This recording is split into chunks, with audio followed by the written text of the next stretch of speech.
You're listening to the Broadway Podcast Network. Sometimes you can get into a building like of opportunity, same building, different door, different day. You know, it's like nothing is 100% a no. Well, at least if you're stubborn like me, there's no no that's too no enough.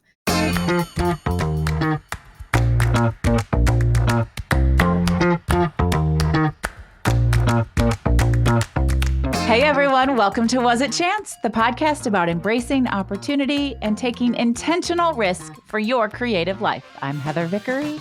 And I'm Alan Seals. And Heather and I were two perfect strangers who met by chance and embraced opportunity. Listen in as we chat with other successful people about the risks they've taken to put themselves on a path to creative success. We are never going to get through this intro without giggling. But it is like such a fun surprise every time to hear in what new ridiculous way you're going to do the intro.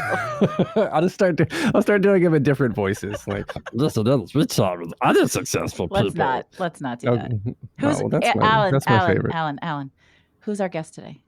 Our guest today is none other than Morgan James, who I've known for a couple of years now, and is just one of the most talented and whip-smart people that I have ever had the pleasure of working with. She's a singer-songwriter with a set of pipes that can blow the roof off of any house she's performing in.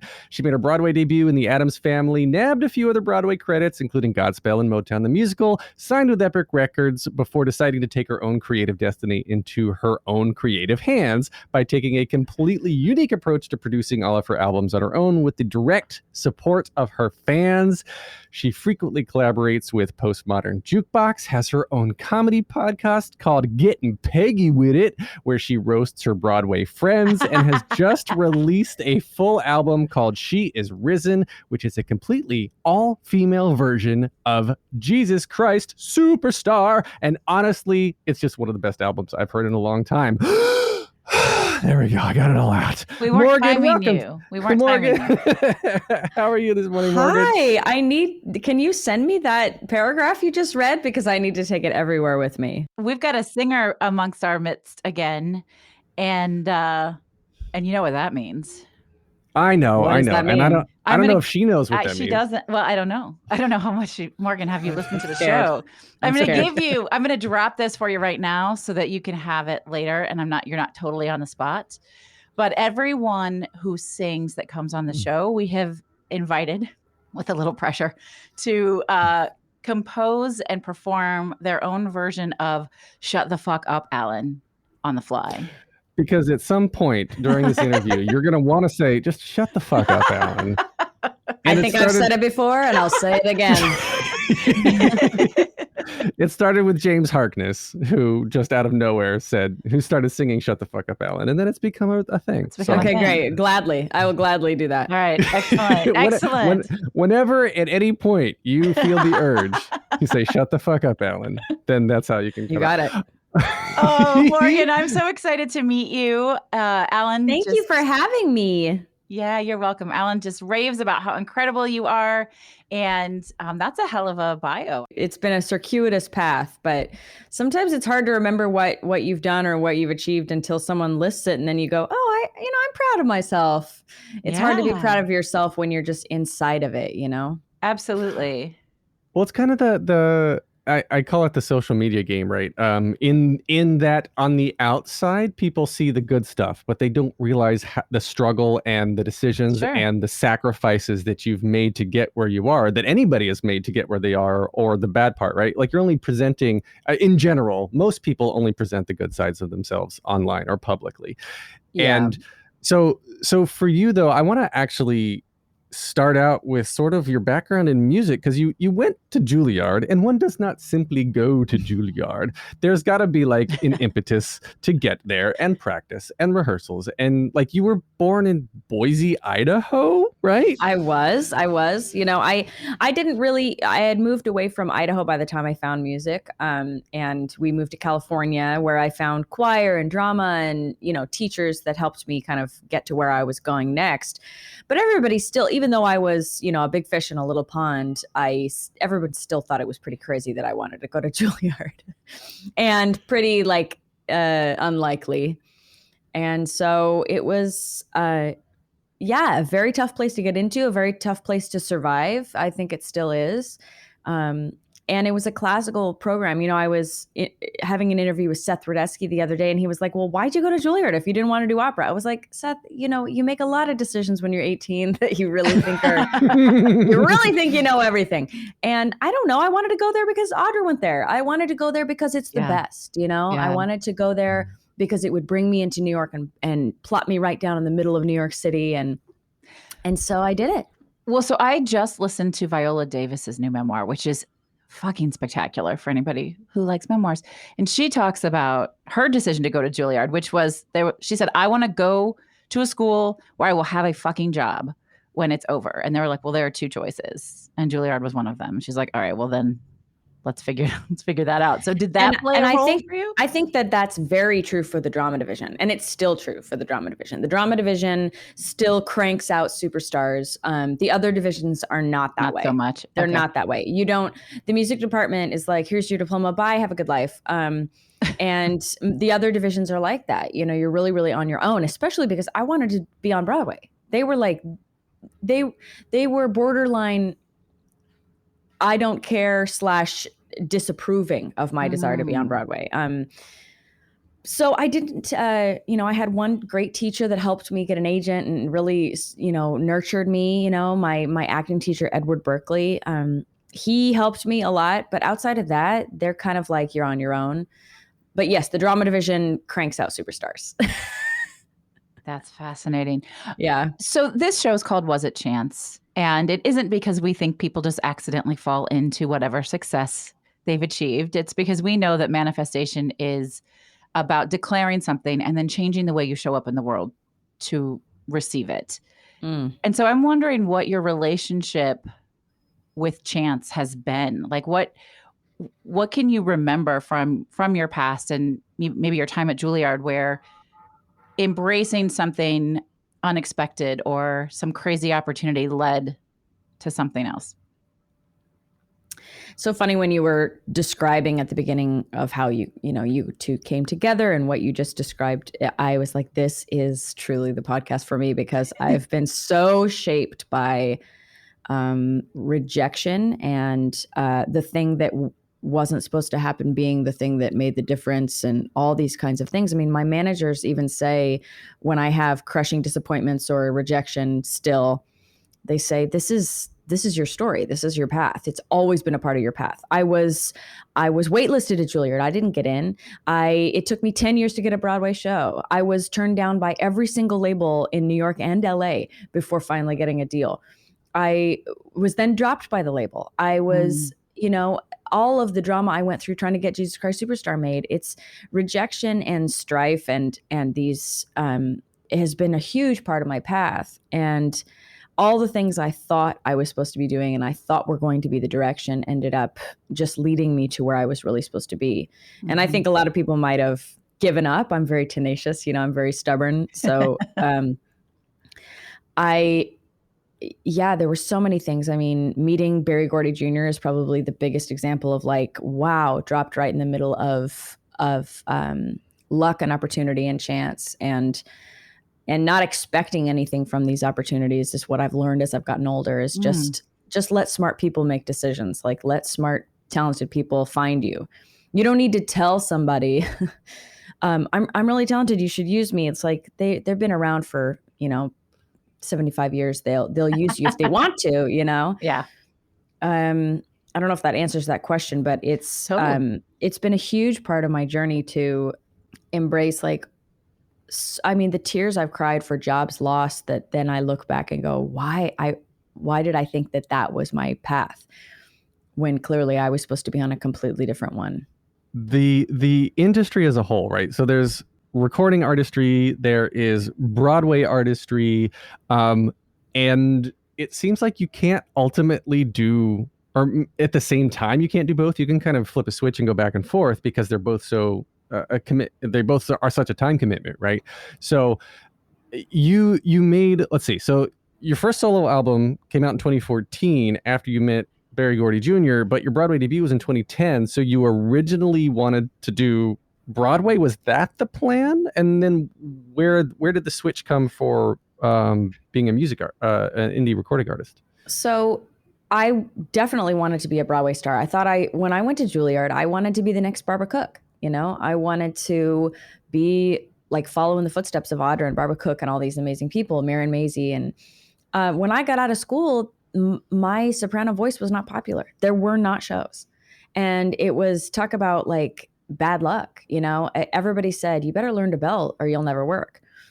So I was really, really struggled to find a path. I was like, wow, I thought I would waltz out of Juilliard. I was so arrogant. I was like, oh, I've got a Juilliard degree. I've got this, I'll be fine. And it wasn't that way. I really, really had to pay my dues and humble myself and figure out a new voice.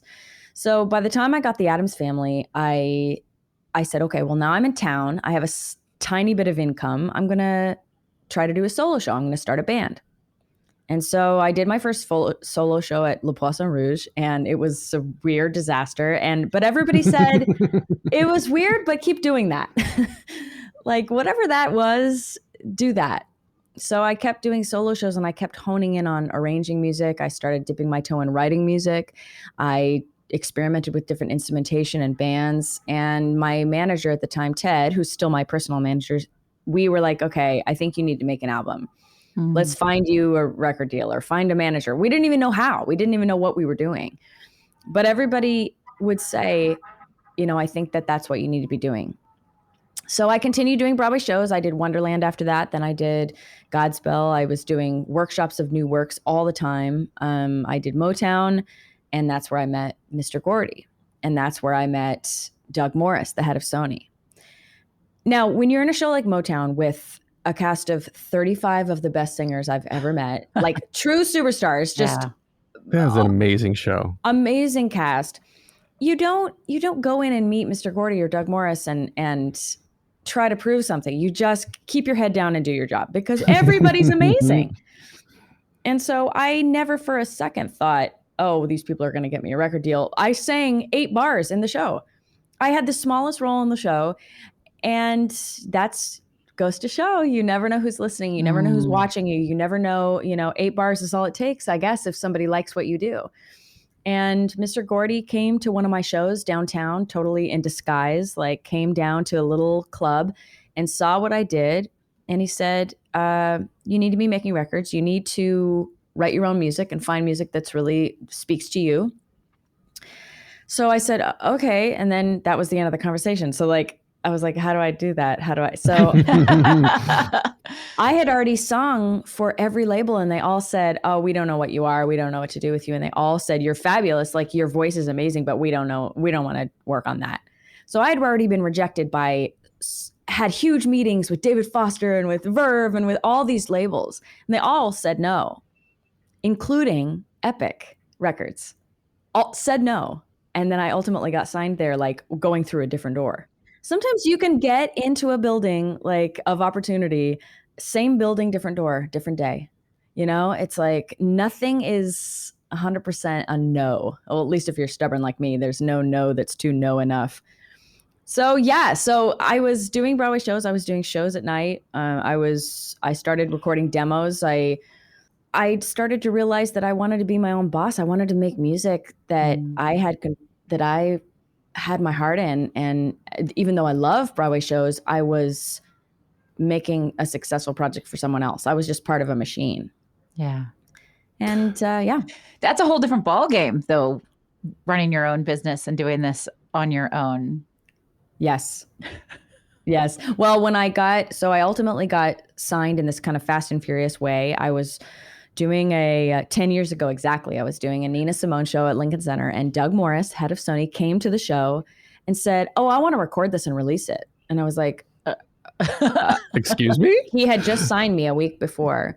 I had no music. I had nothing. He signed me on voice alone. And I said, oh, well, I don't think that's going to be possible. They told me no. And he goes, who told you no? And I was like, I don't know, the people.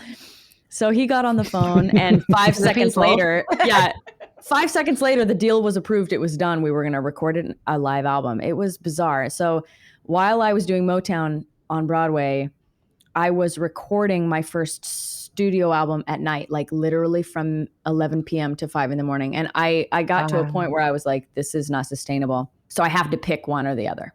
Oh, so I was going to ask about what that point was where you were like, I'm going to pause on the Broadway world and pursue being a recording artist, because have you thought about going back to Broadway, or is there's just not enough time? It's just not where the chance opportunities are taking you right now? Because now that COVID is manageable, we were talking before we started recording that you're just traveling all the time now. You're back on tour. You just, like, Broadway keeps you here in New York. So twofold. When did I decide to make that decision?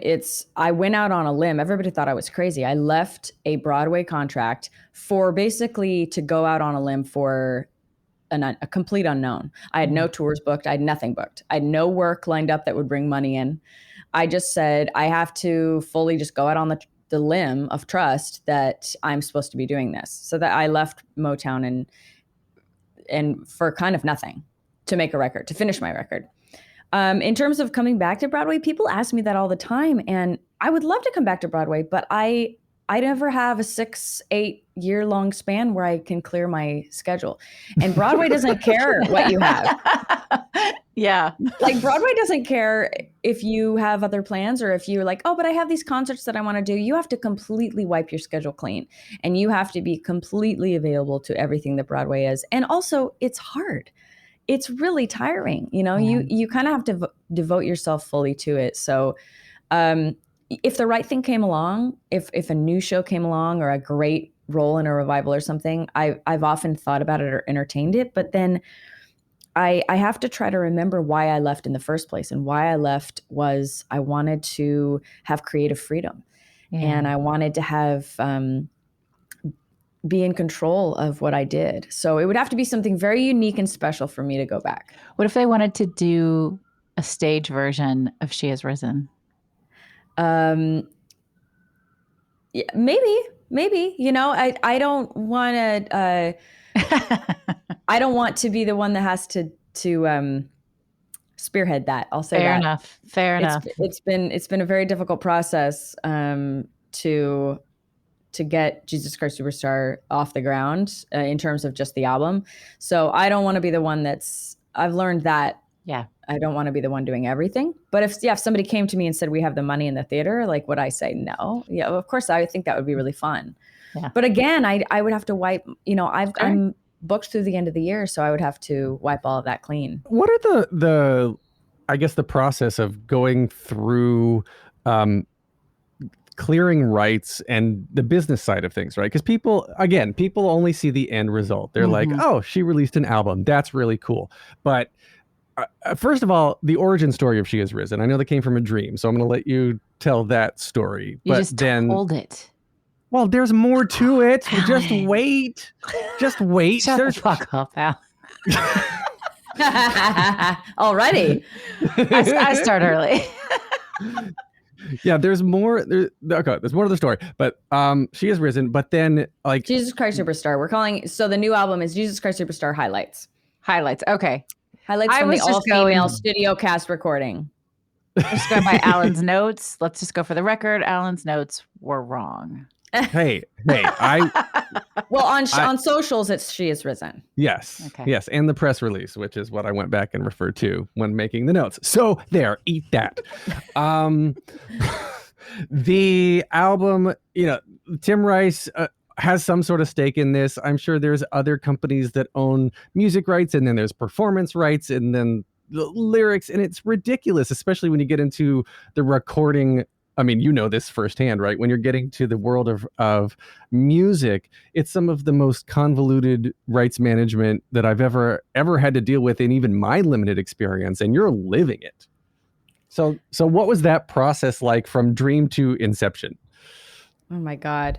Well, the simple insert inception music. Boom, boom, boom, boom. The simple, beautiful part is before you start to try to make it happen, right? The simple, beautiful part is I had a dream that I did Jesus Christ Superstar with Shoshana Bean. And I said that to a few friends, and then I texted Shoshana and everybody said, wow, that's so cool. Let's do it. So that's the simple part, right? Then you try to start putting it together and it gets very complicated. You know, we did a live concert first at the Highline Ballroom with an all-star cast and an all-female band. And it sold out in like 2 days. And we were like, holy shit, maybe this is something people want to see, you know?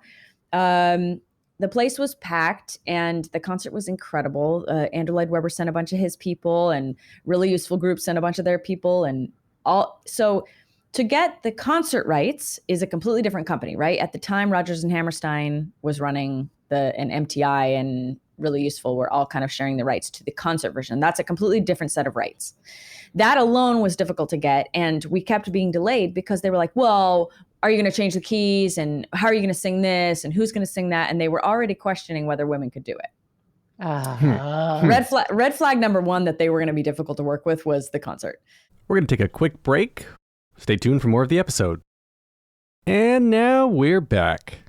So we finally got that done. We did the concert. And afterwards, everyone said, what are you going to do next? And I was like, well, I really want to record a concept album because I grew up on the 1970 concept album, the brown cover with the yellow writing, and I think it's the best version. And I want to pay homage to that in a really, really deep way. It goes so deep that Meg Toohey, my co-producer, and I decided to click map the entire original concept recording. Okay, for those who don't know what that is. For those who don't know what that is, we tempo mapped. We mapped the tempos bar for bar. Wow. So that if you play the tracks simultaneously, they're identical in tempo and key. Wow. And instrumentation and everything. And so do you have a click track in your ear when you're recording, when you're singing? Sometimes when it would get really complicated because they didn't record the original concept recording to a click. It's a madhouse. It's just everywhere. Huh. So I wanted to record a concept album. So I started assembling a team and I started to think about raising money and we started a pledge campaign. I brought on a couple other, helpers, producers, publicists. I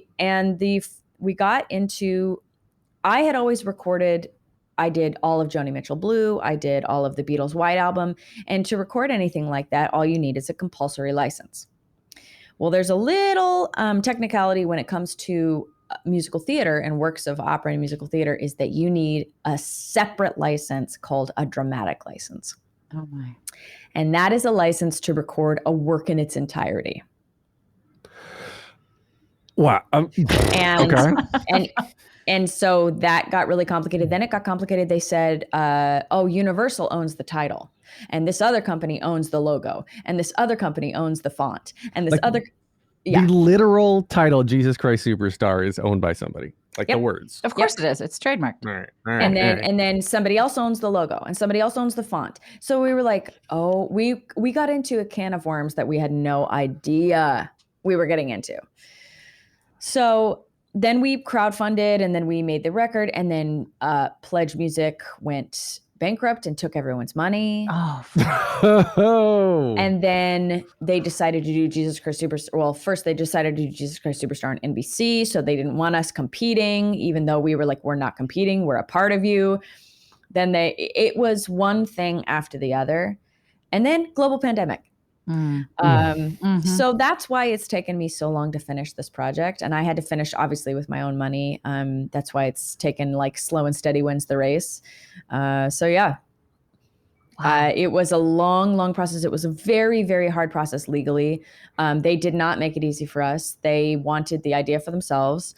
They made it difficult at every single turn. Everything we would request would be multiple calls and emails. It was never nothing about this process was simple except the dream and the casting. The casting was simple because I just thought, who are my favorite people, and let's ask them. Yeah, I mean, who do I want to hear sing? Oh my God! Holy shit! And everybody said yes. Like what? The cast is so stupid. It's bringing awareness, just the like you said, Shoshana Bean and like all the other people on it are so incredible that this is probably dreams for them too, to be able to show that this stuff can be seen, especially because you don't alter the keys, you're not altering anything. This is note for note identical, and they can sing it. Yeah, and you know what's thrilling about it is that it's note for note identical, meaning all the keys are the same, all the tempos, but it's so thrilling to hear when these women, if you haven't heard the album, it's Jesus Christ Superstar, highlights from the all-female studio cast recording. Shoshana Bean is Judas, Orfeh is Pilate, Cynthia Erivo is Mary Magdalene, Tony winner Debbie Gravitt is Caiaphas, Brianna Marie Parham is Annas, Anne Harada's in it, amazing Bridget Everett is King Herod. The cast is full of superstars. When they, like, every time I listen to it for like pleasure, not my own songs, but I listened and I put it on and I'm like chills all over my body because these women are so incredible. My question was going to be like, how many times did you go, fuck it, I'm just not going to keep doing this? But what you just did is why you might have had those moments that it would be weird to never have that thought, like, I'm just going to be done. I had so many moments like that. I had so many moments like that where I was like, okay, the universe is telling me this is not to keep going, or I've lost too much money, or I've lost too much of my, like, I mean, it crushed my spirit sometimes, just finding so many roadblocks on this project. And I kept feeling like a failure. And I kept feeling like, oh, well, somebody else could have brought this to fruition. It must be me. Like, I must be the problem. Or then I would think it wasn't worth it. And then there would be these moments where I would think, this has to be heard. These women are too amazing. And you know what I learned is that women say yes to being with other women. They want to be with other women. They never get these chances. And everybody, I guess I shouldn't be surprised that they all said yes, because they all wanted to see, wow, what would that be like? Like, if we all got to be together. I mean, none of us had ever worked with a female production team. Never. Not one of us had ever worked with a female production team. Wow. I'd never worked with one female engineer, much less 4 female engineers in the studio. No kidding. What an incredible creation. I think when people hear all female, they think only cast. They don't think of all of the other things. And for you to bring that community of women together, to give them the space and the voice and the opportunity, or not necessarily to give it, but to create it for everyone. Yeah. I have to imagine that has created a very long-term ripple effect on what will happen for everyone from here. I hope so. It's also an all-female orchestra and band. Holy shit. All girls choir from a Broadway. And of course I couldn't have done it without people saying yes and helping me make it possible. It's like my co-producer, Meg Toohey, my, Dawn Camerling, one of our executive producers, Toria Beard, our one female adjacent man, Richard Emilius, who kind of pulled it all together with us too. And it was so many people worked for less than their worth and worked their asses off to make this possible. And so that's very humbling when someone is saying, we want to help you bring your dream to fruition. That's always an incredible feeling. Yeah. Well, that's sort of been your whole MO as long as I've known you, though, because you had Broadway and decided, as you were telling, to just. I didn't know that you left before the show had closed. I thought that you left when the show closed. So you decided to leave without any platform to land on, but you jumped and and started down this path that you had no idea about, and then almost didn't get signed, then got signed, then got dropped, which baffles me too, because what you were saying about like the no's, they didn't know what to do with you. It's like you're not a person almost at this point. You're literally a commodity. You're a product for them. And that doesn't make it fun anymore. Or I guess that's the side of the business people don't know about unless they get to this, this level, right? And I forget what my question was, but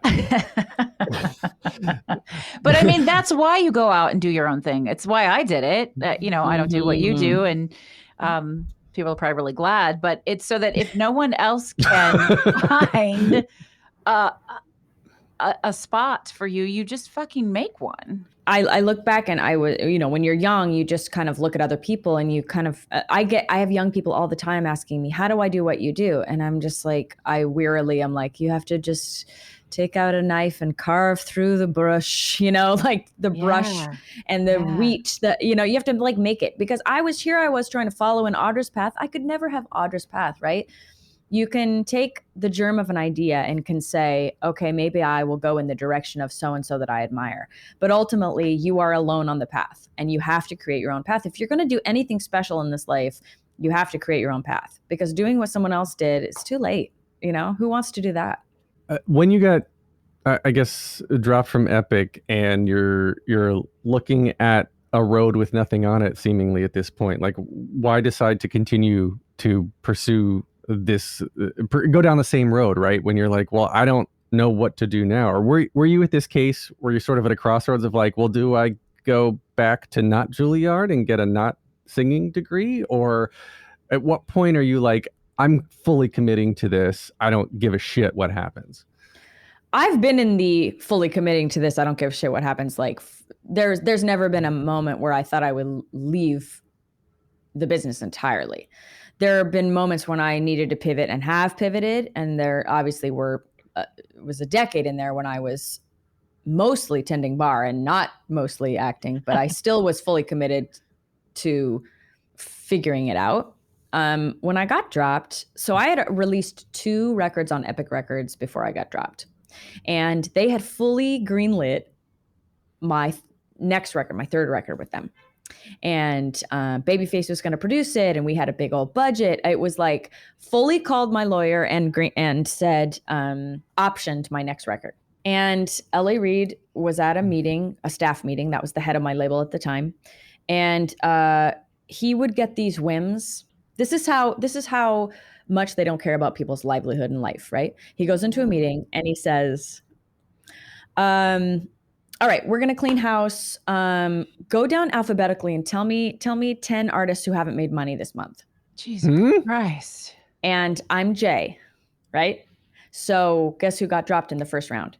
That's how simply it happened. No thought to anything, no thought to development. They always used to tell me at Sony, you are a legacy artist. You're one of the artists that we're going to carry forever, that we're going to help develop into one of the, right?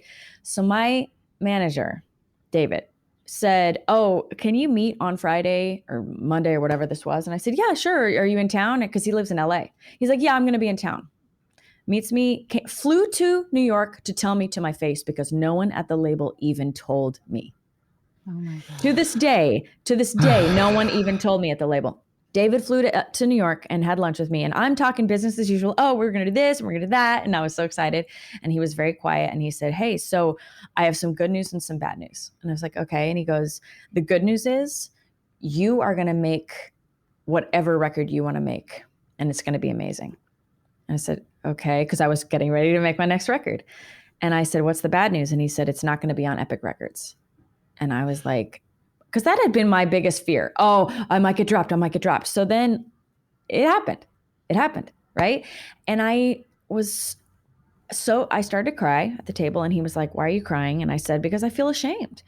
And he said, but everybody you admire has gone through this. Aretha Franklin, right? She squandered her time like sitting at Columbia Records, like nobody did anything with her for years. They made 5 records and nobody cared about her until she went to Atlantic. Like Lady Gaga was dropped. Like all these people who went on to make great things, they dealt with this. And this is a badge of honor. And we're going to do this together. And there's no one's lost faith in you. No one at the management, no one at the agency, your fans, like fuck the label basically. And so I was like, well, how do we do that? And he was like, I don't know. We'll figure it out. Yeah. We didn't know. That's a good manager. And they're probably really sorry, maybe, perhaps. They don't give a shit. They don't give a shit. However, they're all dinosaurs. The labels are dinosaurs. They're all dying. Yeah. And having a direct line to fans and to human beings, especially now, is the key. Connectivity. It's not about like, I didn't have a relationship with people the way I do now when I was at the label and I was like hiding behind a company. Yeah. No, I'd never go back. I mean, I learned a lot, but I advise when kids are like, oh, I need to get a record deal. I was like, no, you don't.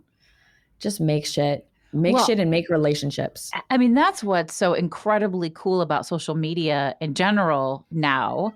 I follow so many young artists on TikTok who are just making their music at home and putting it on TikTok, and then it becomes viral. And then, I mean, it's incredible. I mean, Billie Eilish is a perfect example of that, but just they're everywhere. And there really is no such thing as you can't get exposure now. Like if you the only problem that the only upper hand the labels still have and the companies still have is that you can't compete with the money.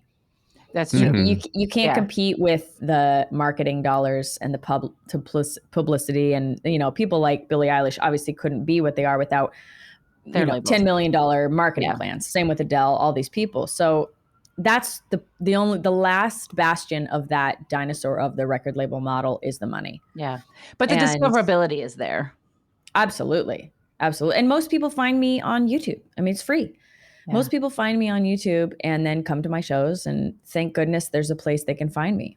I love that. Well, there's so many kids really that are like in their late teens, early 20s who are making this massive reputation for themselves now on TikTok and on YouTube and on all these other platforms that allow one to connect with the masses. And this is actually what I wanted to get into next, was the social media aspect of your success now, because you are touring and you're producing records and you're not beholden to anybody except yourself, and everybody is supporting this. The fans are supporting you in a way that I guess wouldn't have worked even a decade ago. Even 5-6 years ago, it wouldn't have worked. I mean, like, my fans have funded and promoted and supported and made my last 2 records possible. I mean, 100%. And some of the connectivity I've had with some of my most loyal fans on Patreon and stuff has been a direct result of the pandemic and having a lot of free time to say, to do these I do these monthly Zooms with fans, and I would do online shows every Saturday. And afterwards I would have a Zoom with the top supporters. And I'd be like, what do you guys want to know? Like, what do you want to know about me?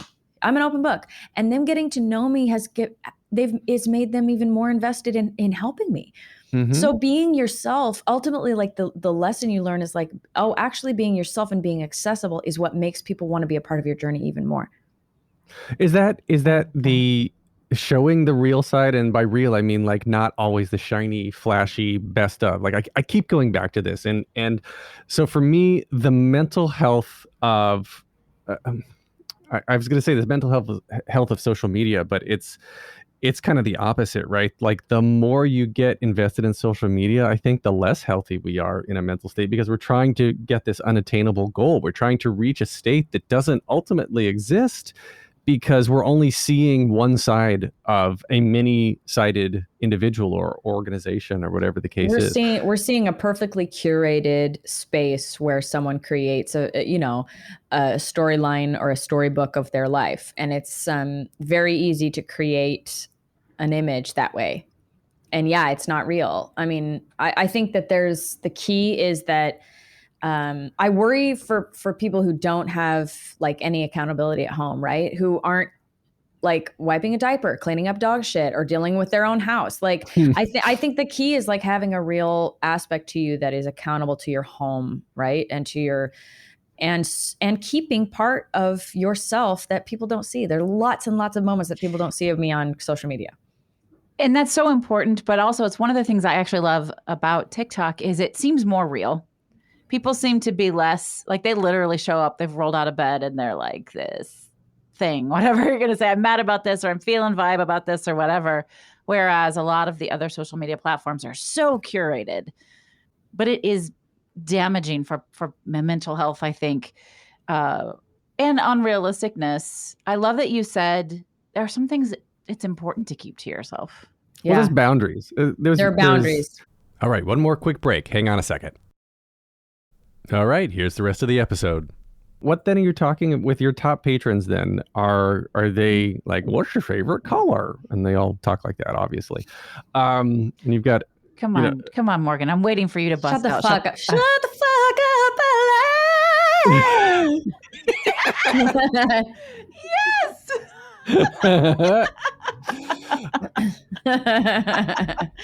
Woo! That's her new well, so next that album. was pretty good. That's pretty good. So I guess the conversations you're having though, are there things that surprise you, or are you developing? You are a genuine person, and that actually still, even as much as I know you now, it still surprises me as to how, I guess, how real you are, because there's expectations people have of a singer, of a female, of this or of that, or whatever the case is, and you seem to just defy all of that. And I don't know if that's conscious or if that's you just give zero fucks, right? Because that is true. Thank you. I love that about you. I really, the older I get, I give fewer and fewer fucks. I've been humbled by this career, by this business, by life. I've also grown up, but my patrons, so Patreon is an amazing platform where, and if you're listening and you'd like to become a patron, Yes. where basically all my videos, all my music, all my plans, all my shows, all my tickets all go on Patreon first. And so it's first dibs. And then the different tiers of people, you have different access, right?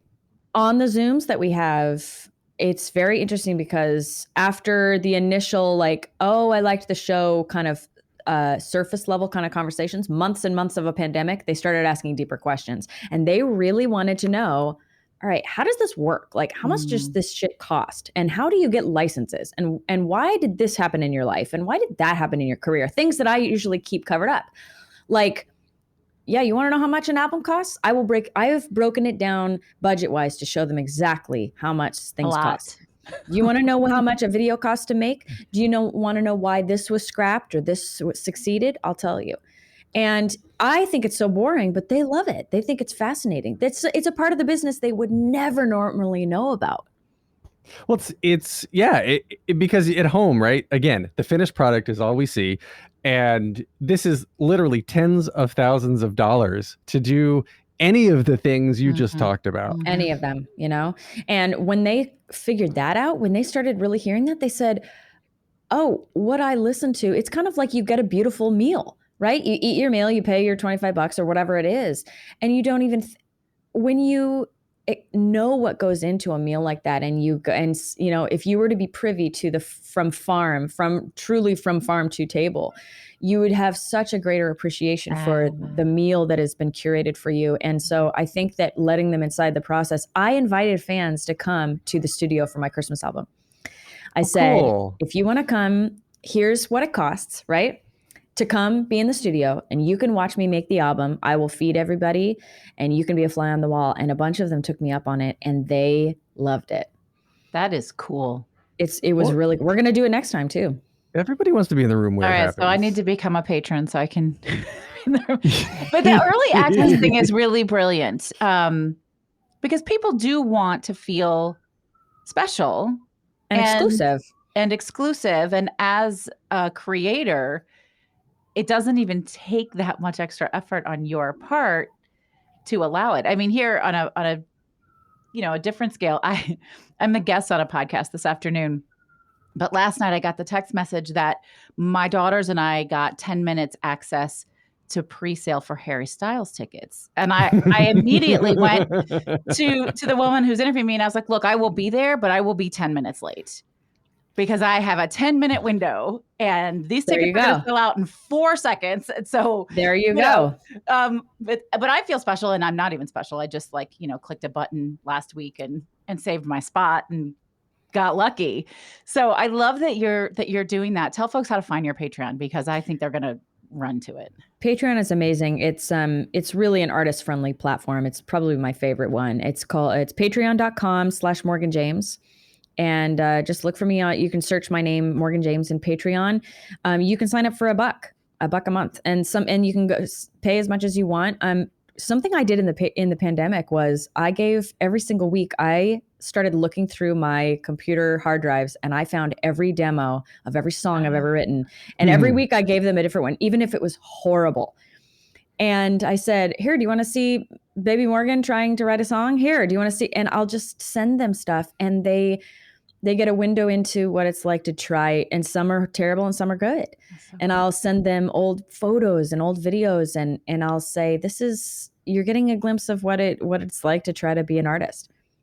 So this is intensely stressful, intensely hard, and A lot of work. while all at the same time, a lot of people are unable to create when stressed, when under this pressure. So how do you find that balance of, the zen, the relaxation, the creativity, right? How do you get into the zone of creativity when there's stress and pressure just weighing on you all the time in this business? Or do you actually thrive on that? Like, some people actually can't write without it, but I don't know. For me, it's like, if I have that pressure, I just want to, just lock myself up and wait for it all to go away, and then I'll come back and write.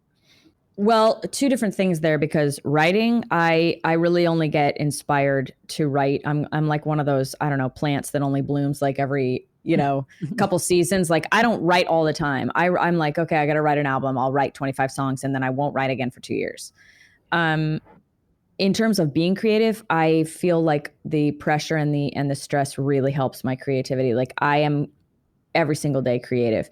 Throughout the pandemic, I mean, I created just because I felt like I had to keep creating. I did like 150 videos. We did like 85 live shows.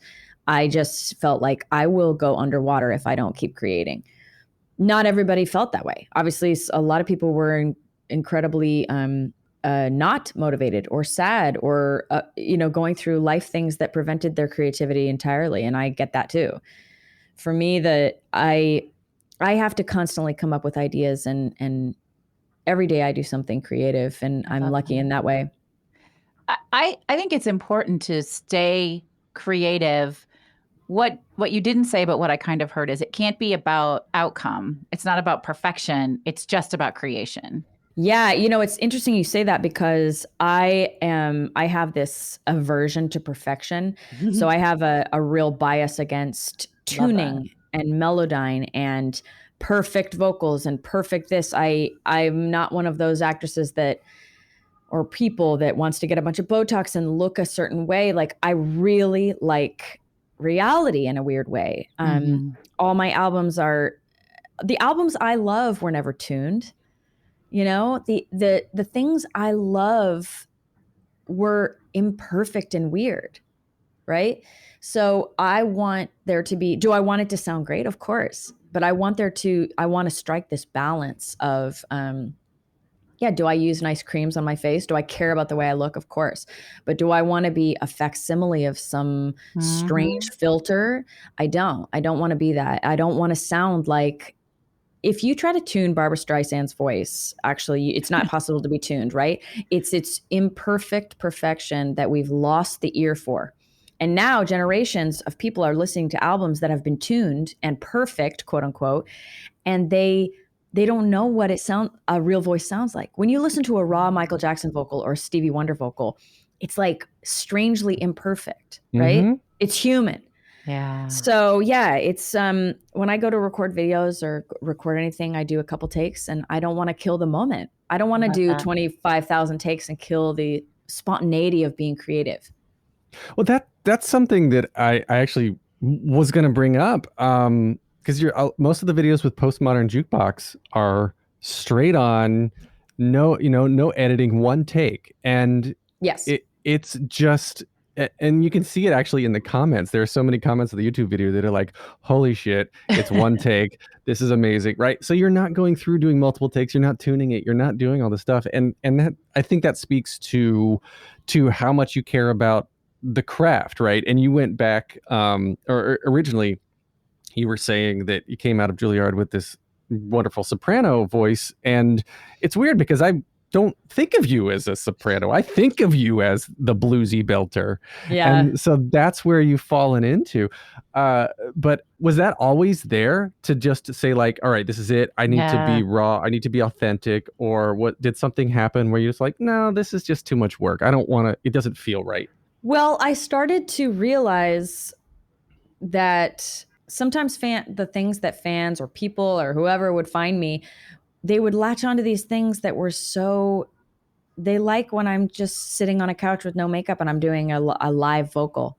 Yeah. People need things that are real. Yes. And these things that are perfectly curated in a million takes and edited within an inch of their life, like they don't necessarily move the needle any more than sitting on your couch singing.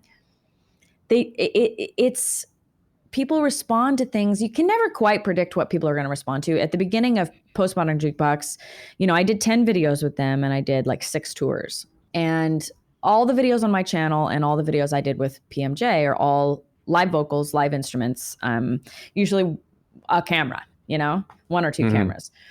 And that's the beauty of it, is that, he pulled together a lot of great talent. And then when I did my videos for my own channel, it's me and a band or me and just a guitar or whatever it is. And it really goes back to the basics. And at the beginning of PMJ, Scott Bradley was very good at predicting what might go viral.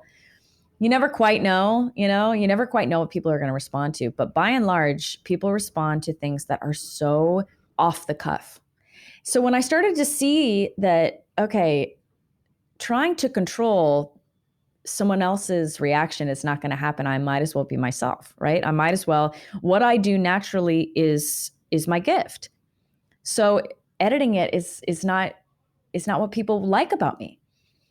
People don't want to come hear me and see me so that I sound like somebody else or look like somebody else. They want to come see me for me. And when I realized that, I don't know when, it's, I guess, getting older, but people people love coming to like sound check or meet and greet when I look like this, when I look like a plumber. It's like you look like a really hot plumber. I'm just gonna go ahead and throw that out there. But they do. It's like they actually like this version the best.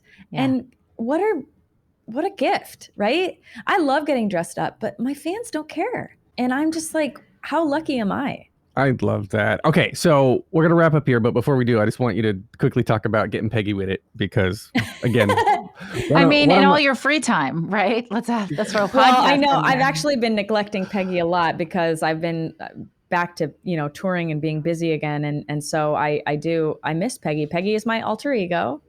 And I created her at Motown the musical, and my friend Ellen Marie Marsh loved this character and started helping me edit. And we would do this like man on the street kind of vibe where we would ambush Broadway stars and roast them. I love it. And it's been a blast, So she's the good thing about Peggy is that she's timeless and ageless, and she can just appear and roast people anytime. So maybe when we're back in the city, and I think Peggy needs to make another appearance. But yeah, Getting Peggy With It is her podcast where she roasts Broadway stars. Now, during the pandemic, she took a long pause because when everyone was out of work, it didn't feel like an appropriate time to roast people. Fair enough. Like they were being roasted by, the world.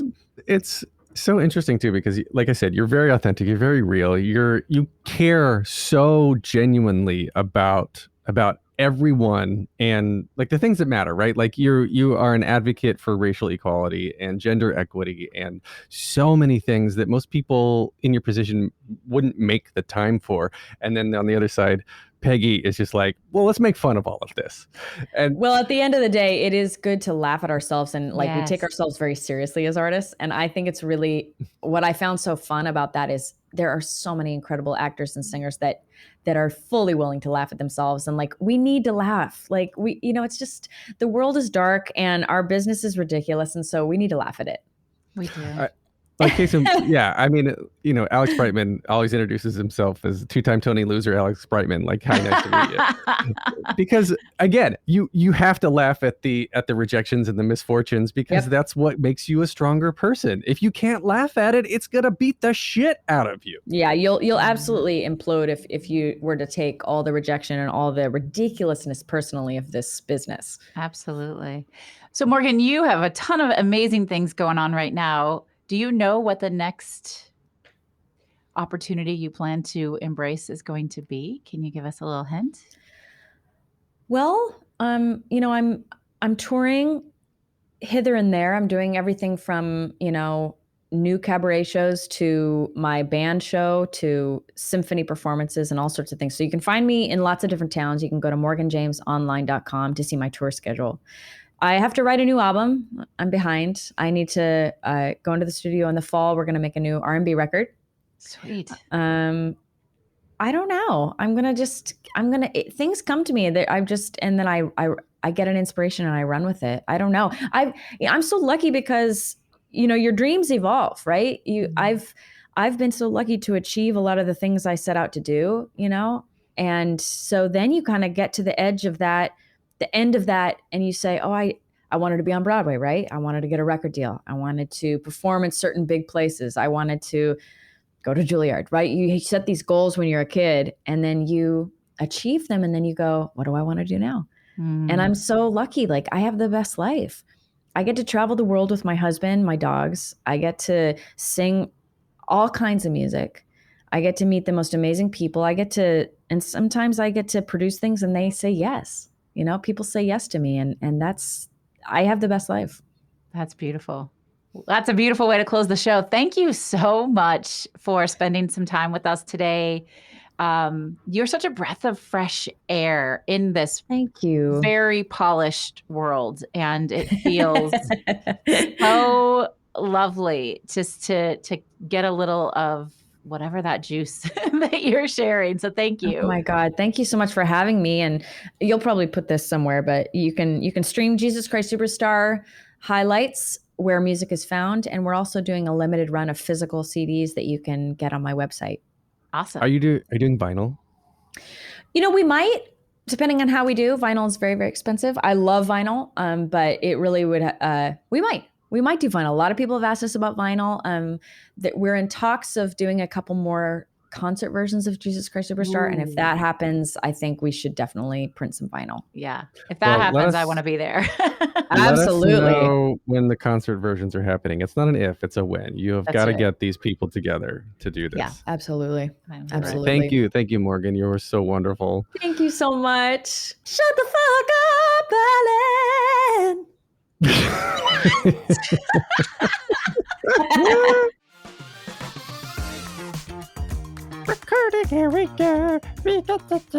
If you start doing shit in funny voices, we're going to have to consider divorce. So please don't do that.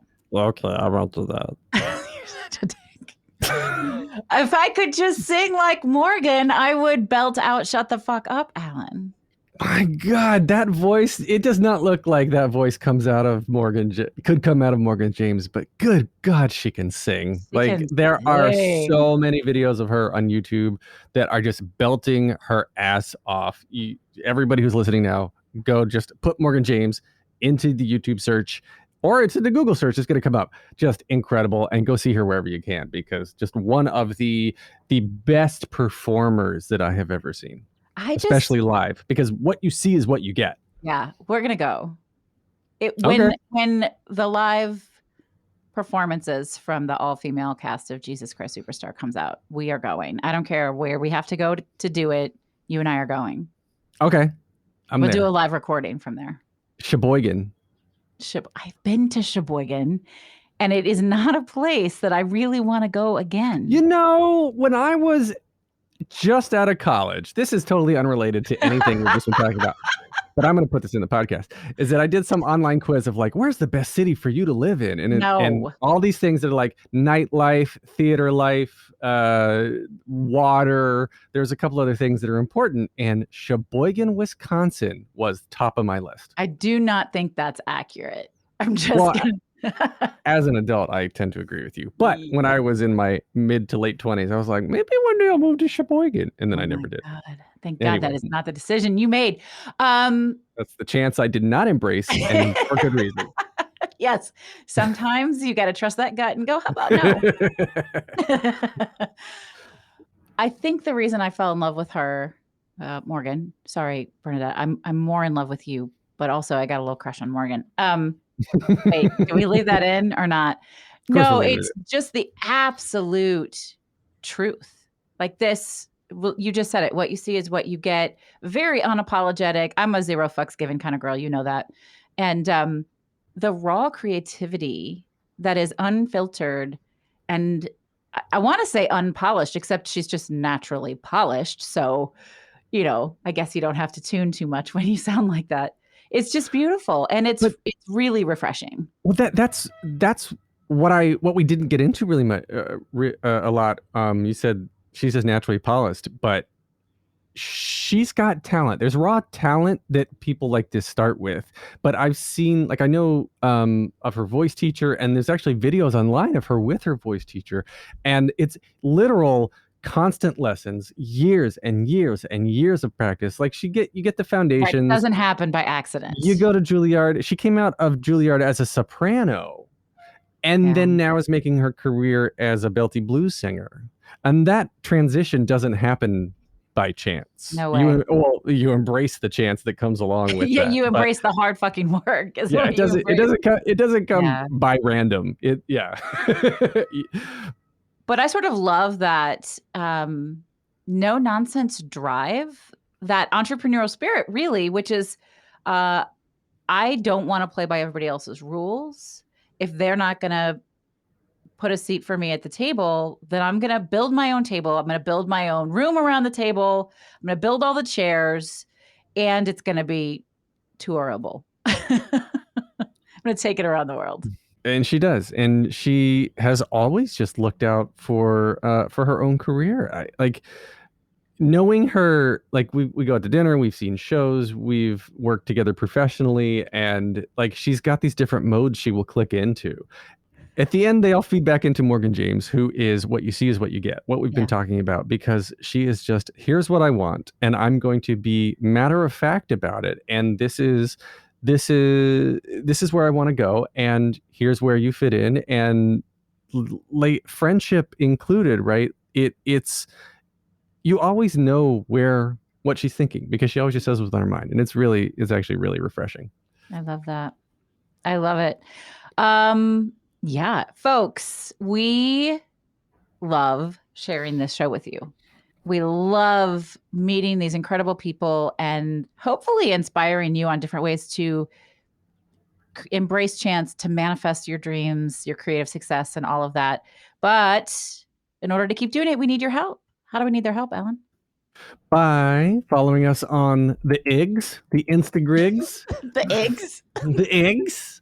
Was It Chance on Instagram, and shoot us an email, wasitchancepodcast@gmail.com. We want to hear your chance stories, because we'll put them together, we'll put them out there. Let us know how you embraced opportunity and took your intentional risk. Absolutely.